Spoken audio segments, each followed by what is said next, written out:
পার্শে মাছগুলো ধুয়ে নিয়ে এসেছি, এবার লবণ হলুদ মেখে নেব। এই পার্শে মাছ দিয়ে রান্না করব তেল পার্শে। মাছগুলো ব্রাউন ব্রাউন করে ভেজে নিলাম। পার্শে মাছগুলো একটু নরম হয়, তাই একটু ব্রাউন ব্রাউন করে ভেজে নিলাম। এই মশলাটা পেস্ট করে নেব। জিরে, ধনে, গোলমরিচ, শুকনো লঙ্কা, কাঁচা লঙ্কা, আদা। এই মশলা দিয়েই রান্না করব তেল পার্শে। কোনো পেঁয়াজ রসুন থাকবে না। সবসময় পেঁয়াজ রসুন দিয়ে খেতে ভালো লাগে না মাছ, তাই এইভাবেই রান্না করছি।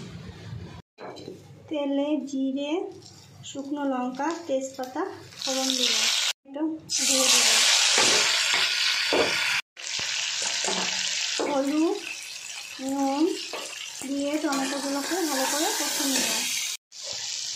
পেস্ট করা মশলাটা দিয়ে দিলাম।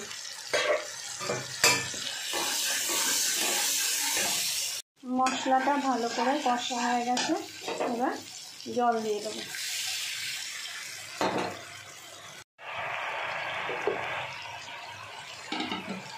মাছগুলো সব দিয়ে দেবো।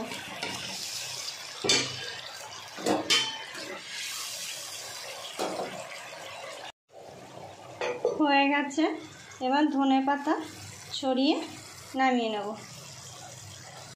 এই রেসিপিটা যদি তোমাদের ভালো লেগে থাকে তাহলে লাইক করবে, আর বাড়িতে করে খাবে, কমেন্টে জানাবে কেমন হয়েছে, আর শেয়ার করে দেবে।